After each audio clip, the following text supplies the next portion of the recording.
wherever you are. Make it team on. Truth Frequency Radio.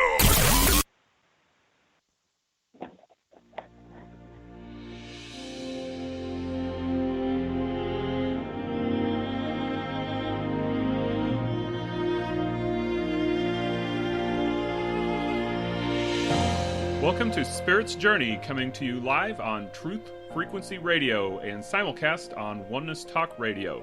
Your hosts are Patrick and Catherine Andrews. Join us each week as we explore a wide range of metaphysical topics such as dreams, astrology, intuitive readings, and life purpose. You'll receive practical guidance so that you can live your most awesome life. Learn more about what we do at intuitiveschool.com and connect with us on Facebook at Spirit's Journey Radio. Welcome to Spirit's Journey. We are coming to you live on Truth Frequency Radio. We are also being simulcast on Oneness Talk Radio, TuneIn, TalkStream Live, and iHeartRadio. We are holding the energy for spiritual truth and awareness in the heartland. I'm Patrick. And I'm Catherine. Welcome, everyone. So if anybody's a music lover out there, you're going to want to tune in today, because that's the topic of the show today, is the power of music. And we have the lovely Janalea Hoffman. Janalea, welcome. Hello. So happy to be able to talk with you all today. Well, we are so excited because my story is kind of interesting how I found out about you. Years ago, when I started out on my healing journey, I began doing massage, and I was looking for some interesting music, and somehow I ended up with this CD called Musical Acupuncture, which is one of your CDs. And, I put it in and I just loved it. And so like all my massage clients always wanted that music. So fast forward like 15 years later, I end up in Kansas City and someone says, "Oh yeah, did you know Janalea lives here?" I said, "What? Wait, that name rings a bell." And I remembered that first CD of yours that I had that really revolutionized my massage practice because people loved it. So it's such a pleasure to have you today. And it's such an interesting aspect of music that you've chosen. So maybe you can just begin by telling us a little about what you do with music and how you got involved in doing that. Okay, well, I started out knowing that I would do something with music because I was a music lover from a very young age, and so I went to college and actually got a degree in organ and harpsichord. And I was working on my senior recital, so you can imagine I spent a lot of hours, basically 4 to 5 hours a day practicing. And one day I was in this church practicing on this giant pipe organ for my senior recital, and I thought to myself, I think I'm too extroverted for this, to be all alone practicing for hours a day. So then shortly after I had that revelation, I found out that UMKC had a school of music therapy. And my two biggest interests in life are music and psychology. So I thought, wow, that marries those two. And I looked into it, and as soon as I graduated with my performance degree, then I went right back to school and I got a degree in music therapy. And that's what I've been doing, some form of that ever since. It's so interesting that you said that, because early on I studied music quite a bit, and I had the same realization that as I was performing and practicing a lot, and I just felt like I was spending too much time in isolation. So later I went into energy work and eventually went into sound vibrational healing. But I have to say I really enjoyed your musical acupuncture CD as well, so I highly recommend that. Well, thank you. And so let's talk a little about what makes that particular music so interesting, the musical acupuncture. Like, does it have a certain beat or what? It just totally relaxes me. So what is the magic behind that? Okay, well, the part of it is an hour and 3 minutes of music that's exactly 50 beats a minute, which is a lot slower than most music that you hear. And so that, and the steady rhythm is what is so calming, because there's a phenomena called entrainment where your body constantly tries to synchronize to an outside rhythm. And this is actually a scientific fact that's been studied. It was first discovered by a Dutch scientist that had this room full of grandfather clocks, and he found that when the clocks were across the room from each other, they would just click and do their thing. But when you brought the clocks closer together, the pendulums would actually start to swing in harmony together. They would change just slightly so that they were entraining or synchronizing. And he called this entrainment. So this happens with music when you have a really steady rhythm, which, by the way, most music isn't that steady. It'll be, kind of up and down. But for therapeutic purposes, I created this exactly 50 beats a minute music. And in the bass, you'll hear a really gentle beat, it's actually made with a cello, a real cello. It's not synthesized at all. And so you have this rhythm on the bass, and then the top, there are melodies that change. There's violin, cello, viola. There's some harp and some flutes and even some bells. And even one of the ringing sounds is actually a wedding band that I discovered had this perfect vibration and tone that fit in with the rest of the music. So you'd never guess it when you're listening to it, but some of those high tones are actually a wedding bell that I'm hitting with a little mallet. Oh, wow. That is fascinating. And so it made me think when you were talking about this entrainment, I think that's a fascinating discovery. So it makes me think about the kids today, including my daughter. They listen to this rap music. So what goes on in the body when they're listening to that kind of music? Well, when you have, a slower rhythm, you slow down to that. And when you have faster rhythms, you speed up. And not that it's bad to speed up. In fact, a lot of people listen to rap or something more rapid rhythms just to motivate themselves. Like you'll see walkers and runners listening to something that's fast that motivates them to keep moving. But they actually did a study in Louisiana at the university there a few years ago, studying 200 beats a minute music. And because a lot of gyms, for example, now they realize that people are motivated by fast rhythms, so they get music that's so fast, thinking it'll make them, work out harder. But what they found was when the rhythm was too fast for too long, it actually weakened people's muscles. So I thought that was fascinating, but it's actually very logical because our bodies aren't made to just constantly move fast like a machine. Our bodies are made to, we might run somewhere, but then we slow down. We have these rhythms, the ebb and tide in the body. So when you artificially try and overstimulate yourself like that, it weakens your body rather than strengthens it. It's so interesting you bring that up because I know I like to use like more upbeat music, maybe like if I'm cleaning or exercising or something like that. But I never really thought about, what would be the repercussions of music that's overly stimulated. It seems like in this environment these days, there are just so many situations where people's minds and bodies and nervous systems are overstimulated constantly throughout the day. Would you agree with that observation? Yes. I think the sound environment, in my opinion, is the new frontier of health.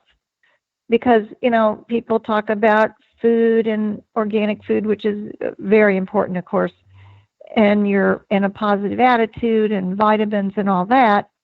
But hardly anybody talks about the sound environment as part of your health, and it's extremely important. There's studies that show when you are exposed to sounds that are over, like, say, 90 to 100 decibels for too long, that your immune system actually takes a nosedive and weakens.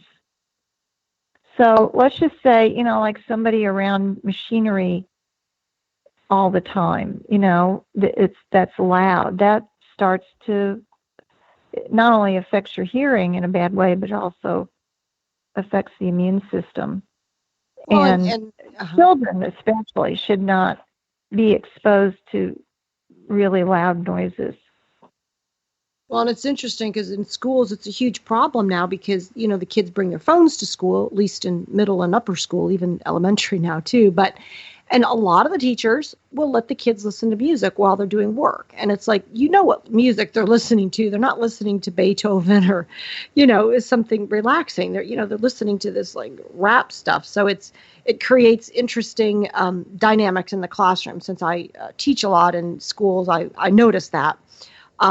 But one thing I also wanted to ask you about is I played the piano growing up. And then when I became an adult and I would sit down and play, I found this just relaxation come over me. And it was the best focusing activity. Like I would shut everything out around me and I could just focus on the notes and get totally in this zone.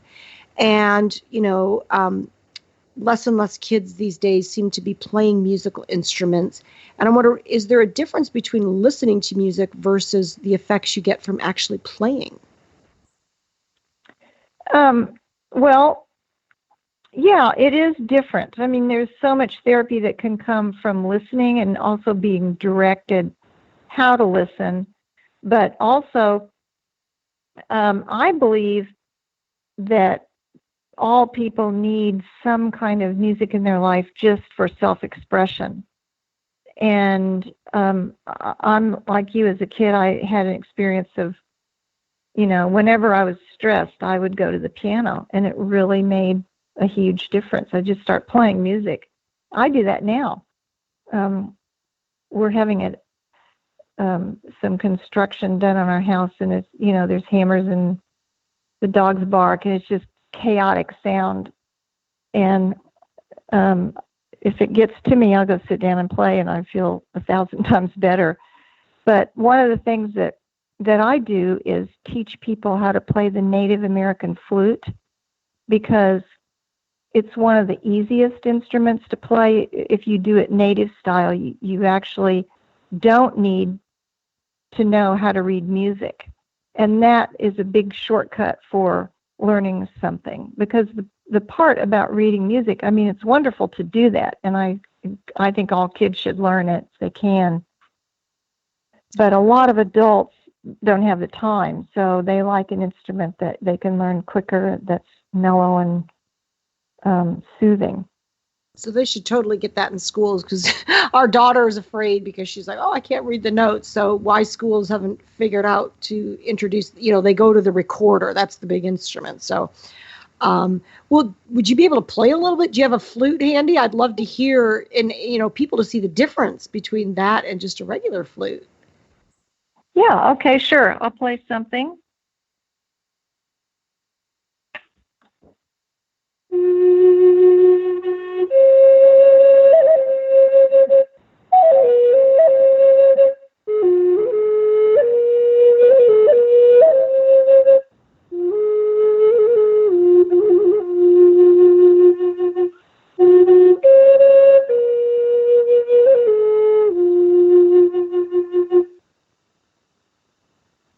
That's one flute, and then here's a little higher pitched one.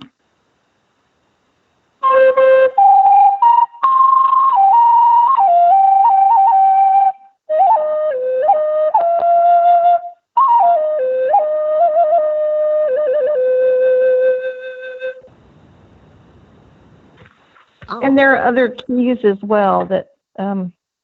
That's the difference in the native flute versus like a clarinet or a silver flute.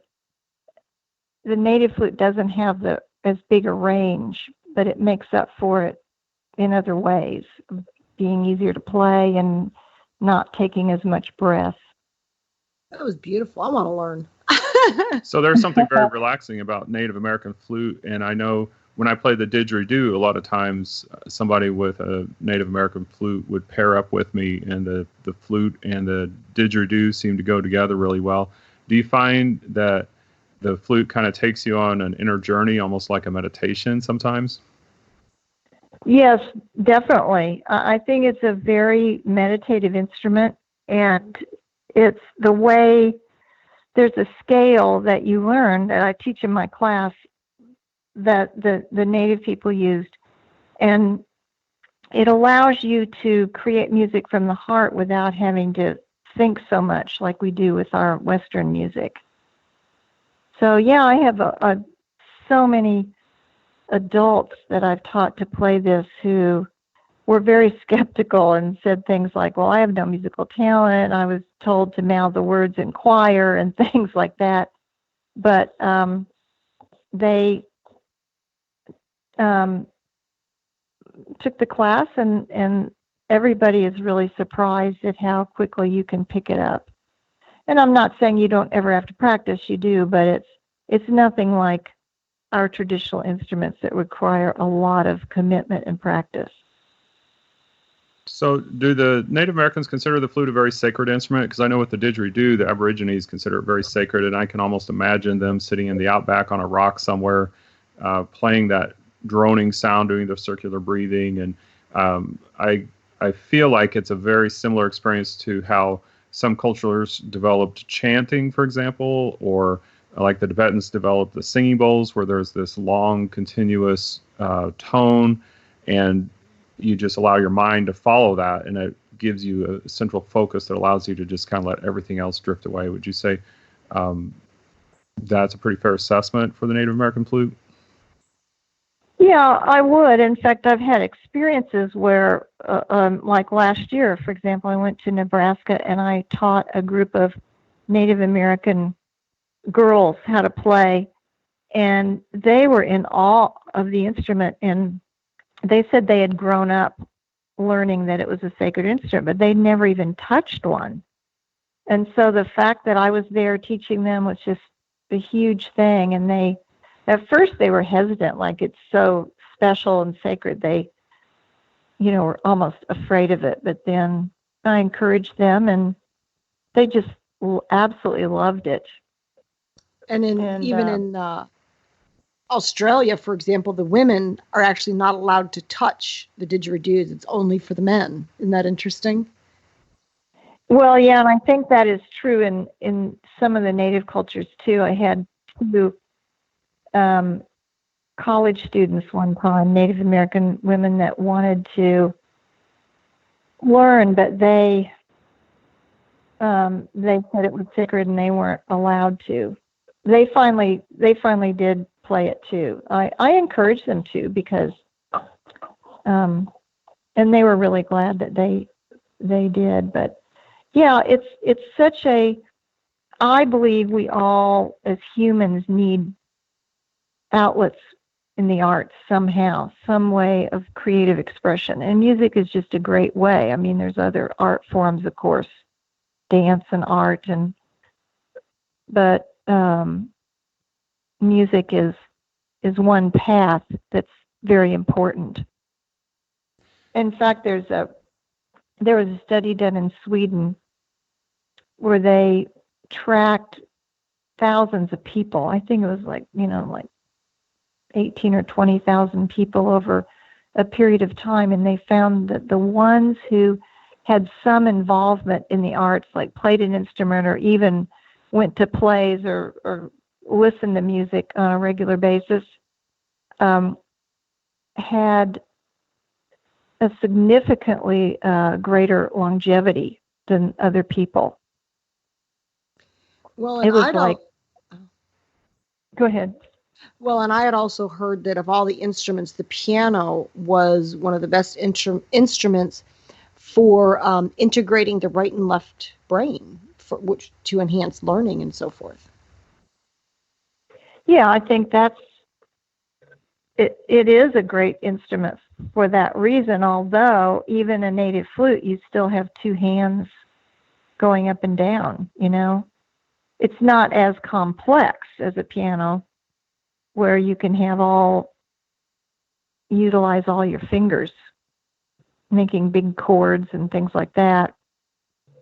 But I just think you have to look at the person because I've seen people, parents encourage kids to do an instrument that wasn't right for the kid for some reason. And for example, a few years ago, I worked with a group of teenagers that all they were on the autism spectrum. They were either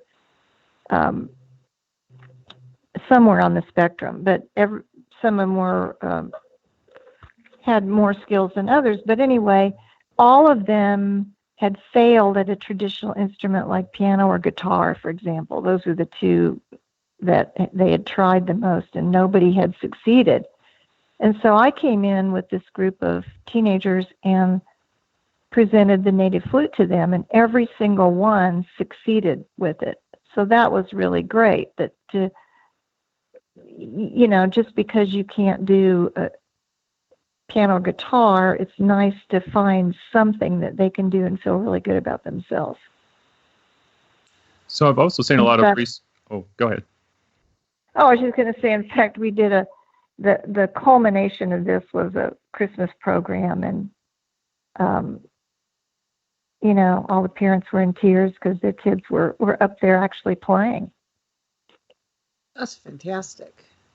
So I've also seen a lot of research that shows how studying music can increase your brain capacity. And so students, for example, who study music at some point, they typically do better academically. I've even seen things where, like, law schools and medical schools will accept people who have a music degree as their bachelor's, because the way that your mind works, they have found that those types of individuals succeed in law and medicine and stuff like that. So can you talk a little bit about the effect that music has on the brain development?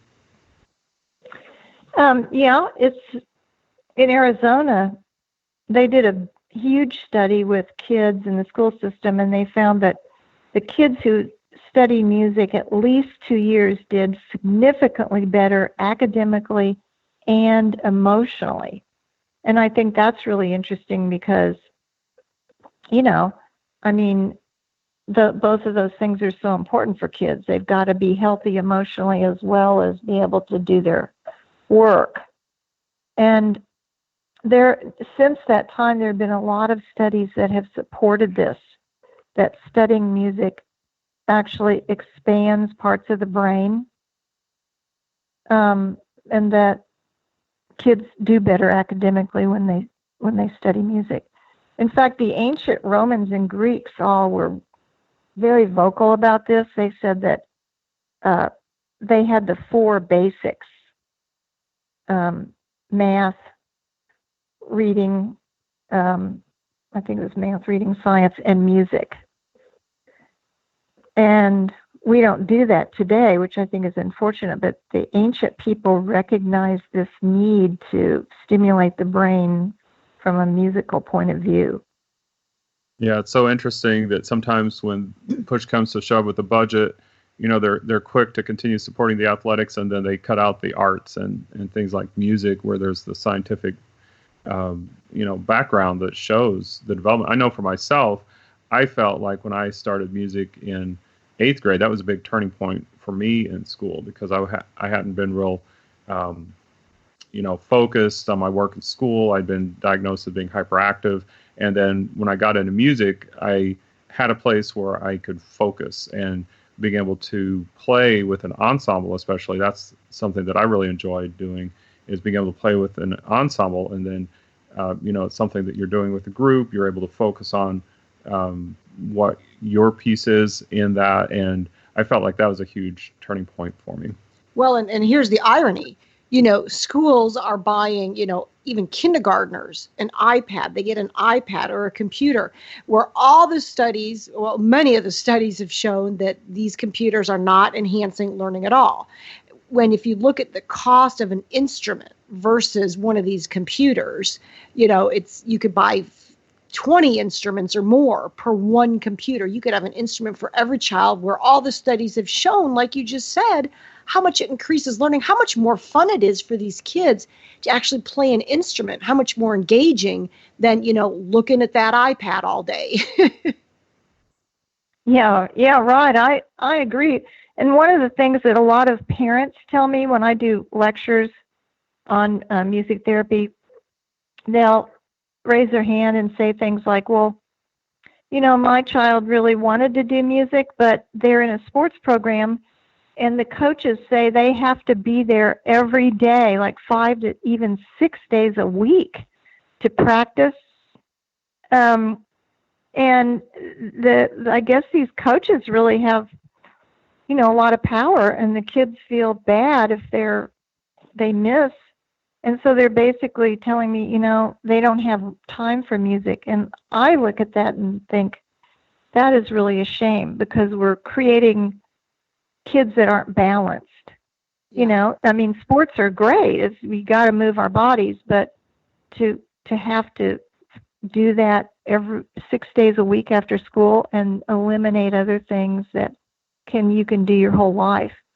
And that's another thing that a lot of adults tell me after my lectures, is that one of their biggest regrets is that their parents didn't push them more in music, or that they didn't continue themselves. Because, if you're playing sports every day and you get good at it, and that's fine and fulfilling in some ways, but then most kids after high school don't continue that at all. Whereas when you've learned a musical instrument, you do continue it. All right. Well, that's a signal that we are coming up to our break. So we will be right back after the break, and we can talk more about some of the healing experience with music. This is Spirit's Journey on Truth Frequency Radio and Oneness Talk Radio. See you on the other side.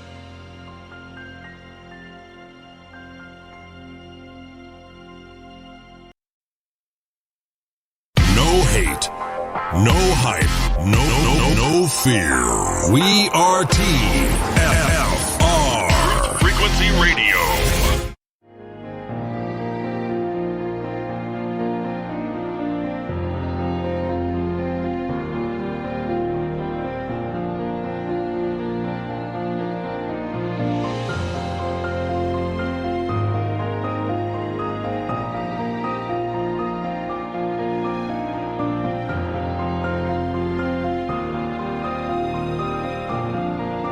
Right. Welcome back to Spirit's Journey. We are coming live on Frequency Radio, being simulcast on Oneness Talk Radio. I am Patrick, and we're here with Catherine as well. And Janalea Hoffman. So Janalea Hoffman is a pioneer in the field of music therapy. She is a musician, author, speaker, and owner and founder of Rhythmic Medicine. You can find it at rhythmicmedicine.com. So welcome back, Janalea.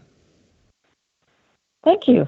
And Janalea, since we're just coming back from the break, why don't you tell folks if they want to take advantage of some of your amazing CDs, and what all do you offer, and how can they get in touch with you?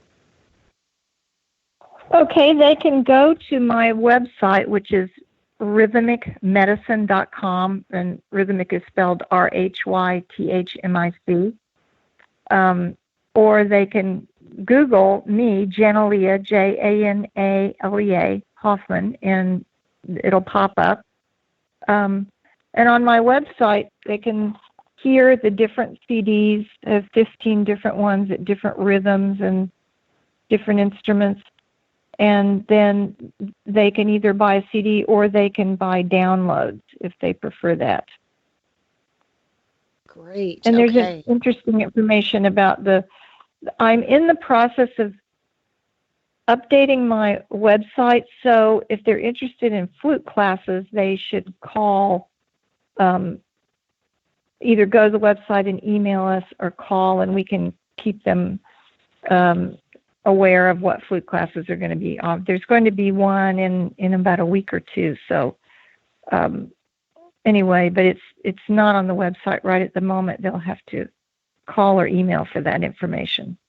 Fantastic. So yeah, especially anybody in the Kansas City area, that is where you are located. So obviously taking the lessons in person would be ideal. And so we were talking a little about healing before the break. And, on our radio show, we're always trying to focus and teach people that there's a spiritual solution to every problem. And obviously, one of the big problems we've been talking about, stress, problem with kids in school, ADD, ADHD, not paying attention. And so how do you use the music therapy to heal some of the many problems in the world? Well, for a start, I have a hospital bedside program, for example, and this is just one example, but it gives you an idea of the power of music. I had a young man who was in a serious motorcycle accident, and he was in the intensive care unit. And they see, a certain amount of those kind of accidents, and they had expected him to heal quicker than he did. Because he was in his 30s, so, pretty young and could heal quickly. Anyway, he didn't heal, so they sent me in to play soothing music for him because he was really stressed. And anyway, I'd only played like maybe 2 to 3 minutes on this deep bass native flute, and he started to sob. I mean, like real deep sobs, and then he got in the fetal position and rocked, and it just kept going and going. And so I stopped and I said, "Do you want me to keep playing?" And he said, "Yes, keep playing." So after this, it was probably, 15 minutes or so of playing.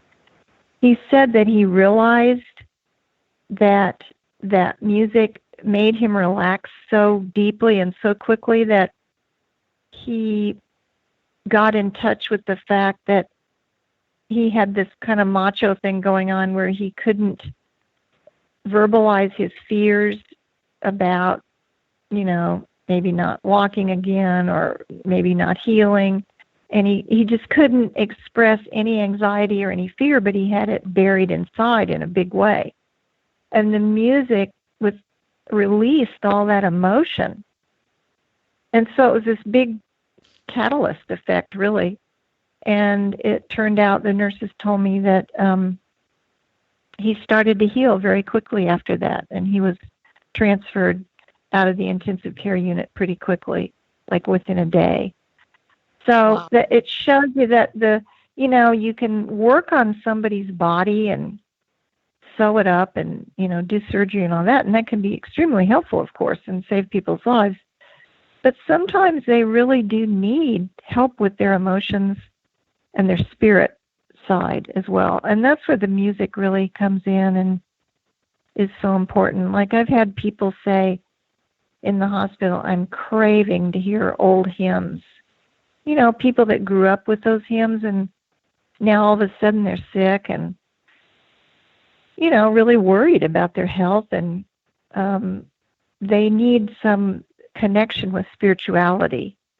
And some of sometimes just music does it, but sometimes the old hymns really help. And I've had people say many times that music really, they could feel it calming them so deeply that they felt like it really helped their immune system.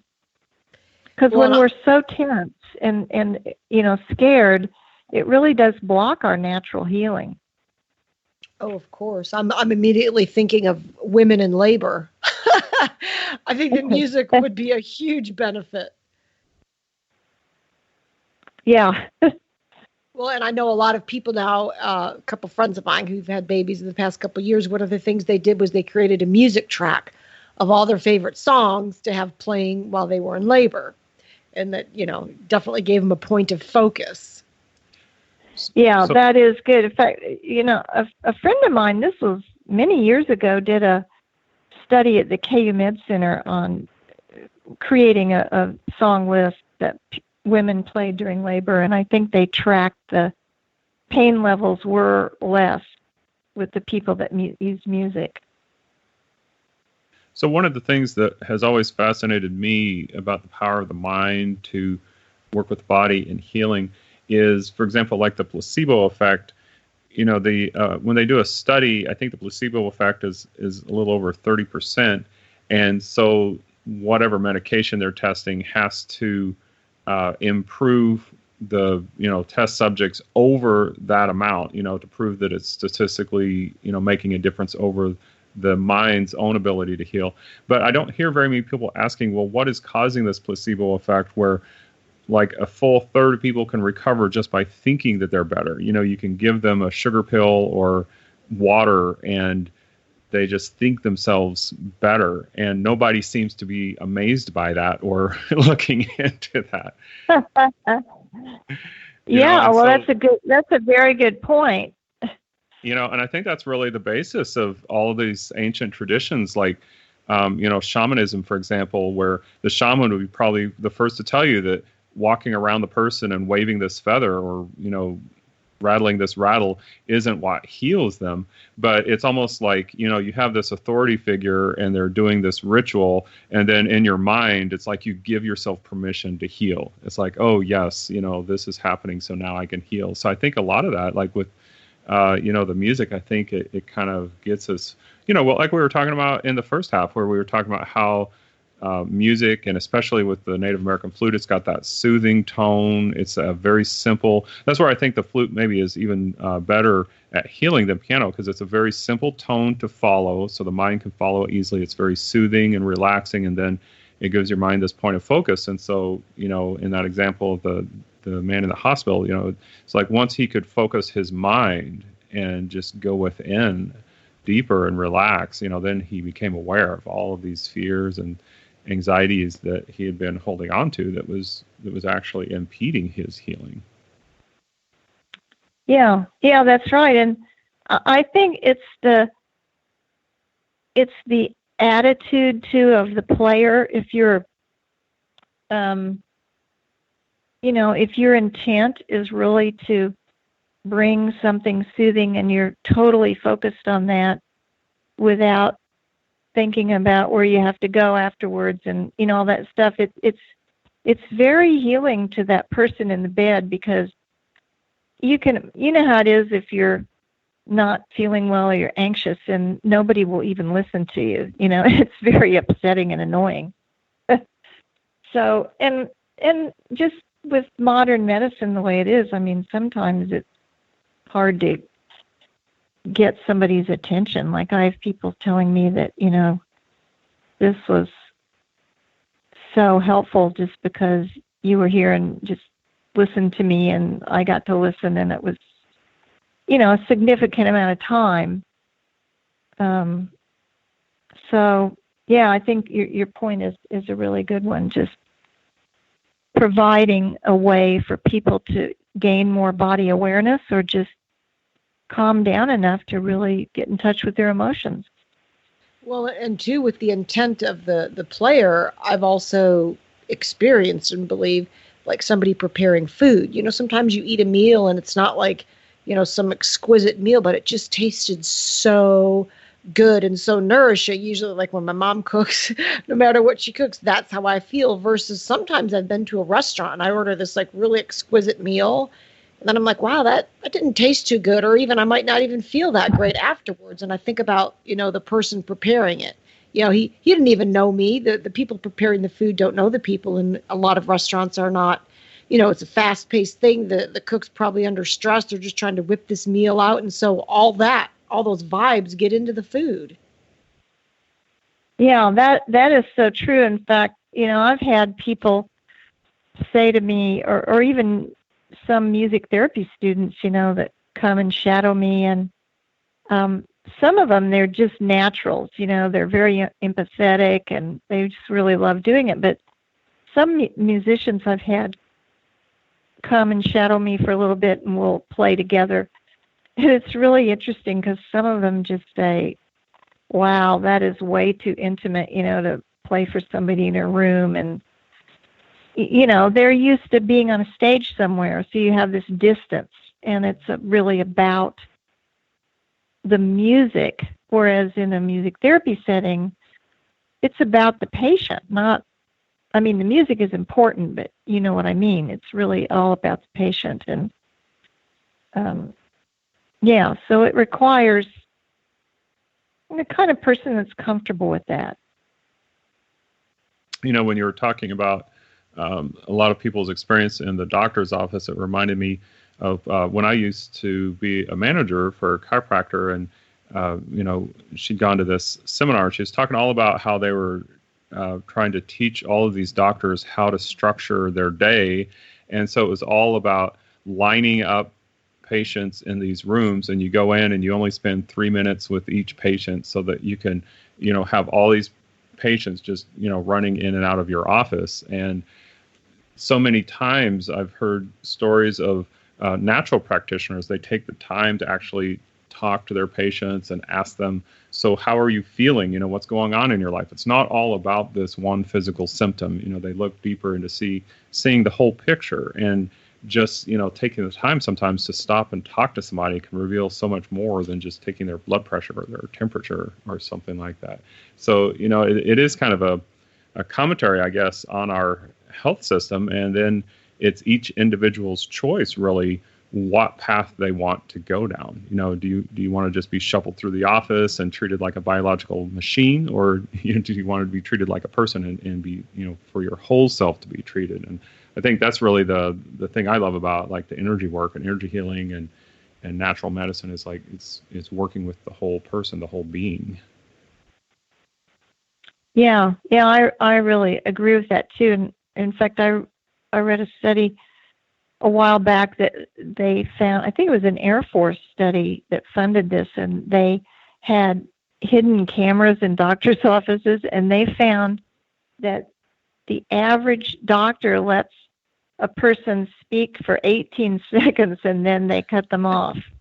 Wow. And it's almost funny. It sounds so ridiculous, but if you've ever been in a setting like, I can think of times when I was definitely cut off and they didn't want to hear the story, or, it's kind of like, get you in and out of here and get the next one on the table. And that's why I'm a huge proponent of homeopathy, because if anybody's been to a traditional homeopath, it's so amazing because you get to sit for an hour and talk, and the homeopathic physician has to get to know you at a deep level to know what remedy to prescribe to you. So it's almost like a therapy session. I'm like, this is amazing, and the questions they ask, they'll ask you like, what did you dream about?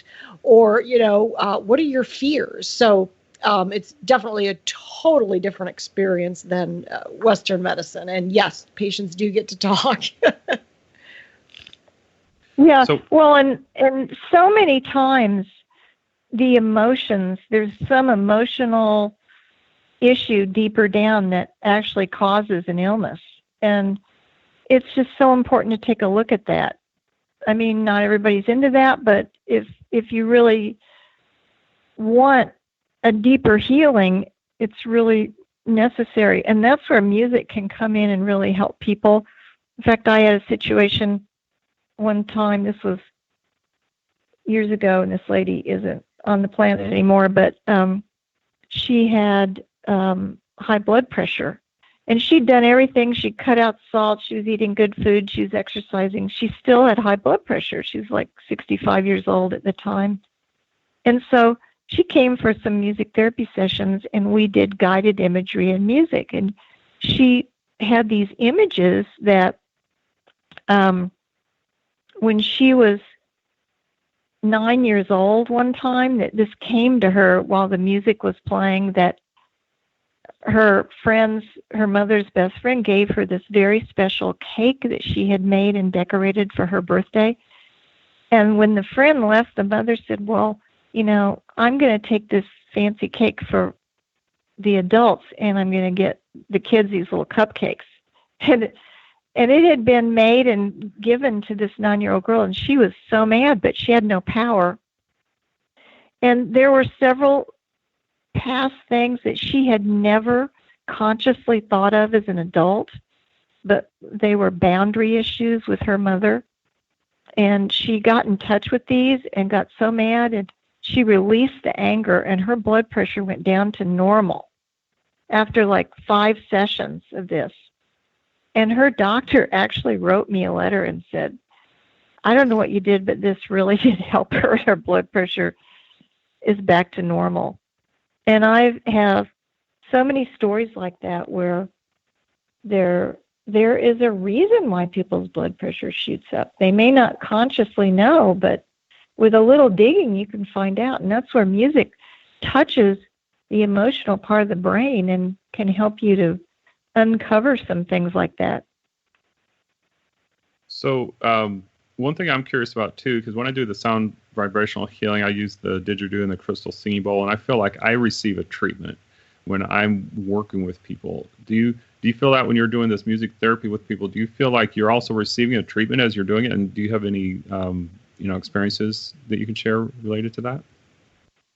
Well, I feel I would say maybe filled up by it, like it's a soulful thing for me when people really get into it and I feel like they've really been helped, then it makes me feel very full from a soul point of view. And that's always healing at some level.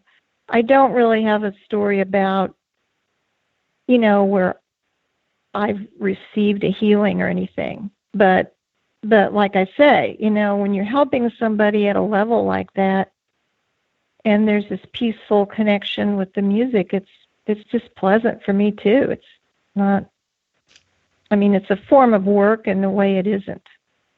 Mm-hmm. Yeah.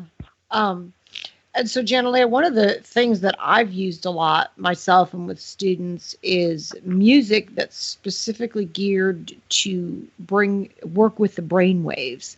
We've got the alpha, beta, gamma, delta brain waves. And have you done any, research or, music specifically designed to get those brain waves down to the deeper, like theta states, for example? Or yeah, well, one of the things I did a brainwave study with musical acupuncture, and that's the one that's 50 beats a minute, and a lot of people use that one for pain issues because I have them bring the tones into their body instead of a needle. They bring these tones in. But even without that, we did a study where we hooked people's brains up and looked at the waves, and when people just heard the music, they went from beta down to alpha and even in some into theta. But this is really interesting. So the music definitely changed brainwaves and relaxed their brainwaves. However, when I just said, just listen to this music.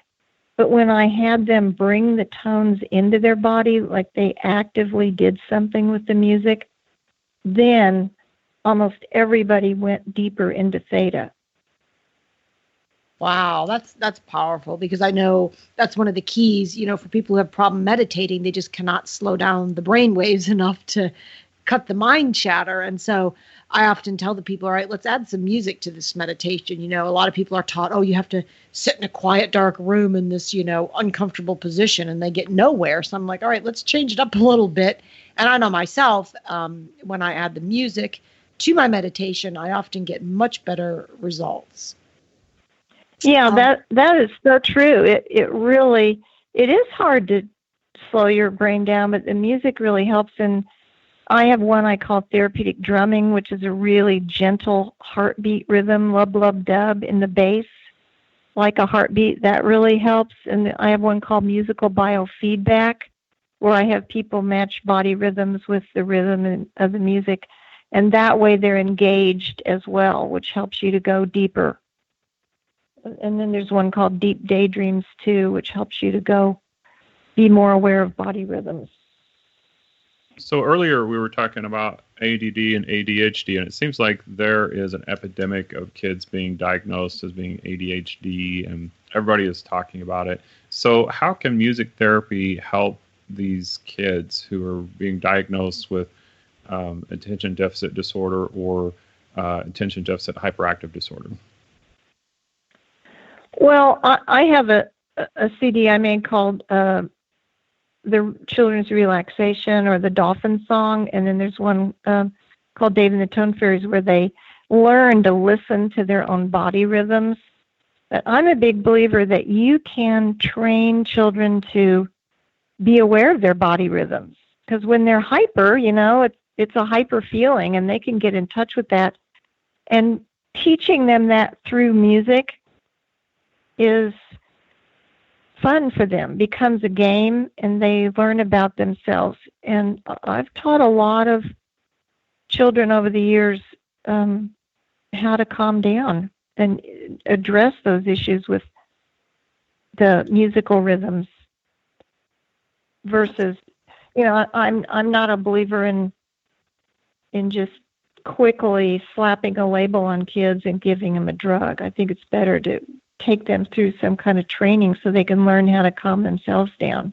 I agree. Oh, Totally. yeah. And then if they have your CD, that's their tool. It's like, oh, my gosh, I'm feeling hyper or anxiety. And then they put the CD on, and it's actually a tool where instead of a pill that's going to bring soothing to that central nervous system. So, you're such a gift to the world, Janalea. And that really goes back to what we were talking about in the first half, too, where it doesn't mean we can't listen to the music that we like, but it is being intentional with the music. Like you were talking about, that when you listen to music that's a little faster, maybe that's something we listen to when we need to clean the house or when we're working out. But then also, keeping in mind your caution about listening to music where the rhythm is too fast. It's like unnaturally fast compared to the heart. And I loved your example of the entrainment. I can just imagine going into a clock shop with, 500 different clocks and all of the pendulums are, swinging in unison together. And I don't think we have any shops like that around where you can actually go in and see it. But I have, I've had that experience, when I was younger and used to be able to find more clock shops like that. It was pretty impressive to go in there and see that. So. Yeah. And Janalea, this has been a fascinating talk. I'm getting more interested in music than ever now. And I thought if we would like to kind of just remind people, if you want to get in touch with Janalea, go to rhythmicmedicine.com, or you can Google her name, Janalea, Janalea Hoffman.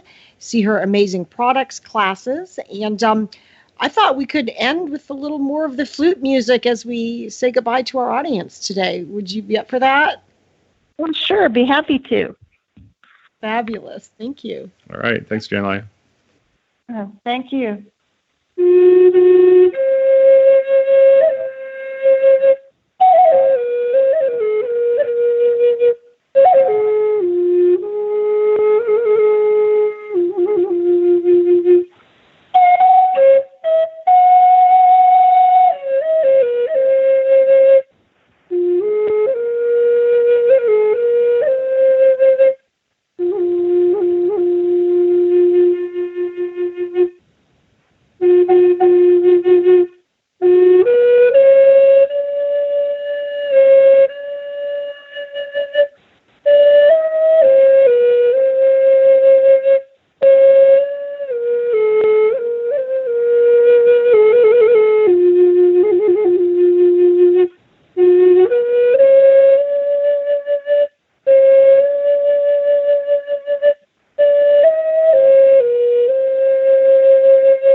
All right, that was Janalea Hoffman, and we're very happy to have her on today. We love having you with us too, so please be sure to stay in touch with us on our Facebook group at Spirits Journey Radio. Be sure to like our page so that we can be a part of your life and you can be a part of ours. You can study with us or get a reading from us at intuitiveschool.com. This has been Spirits Journey live on Truth Roots Radio, Simulcast on Oneness Talk Radio, among many others. I'm Patrick Andrews. And I'm Catherine. Thanks for joining us. We'll catch y'all next week. Goodbye for now.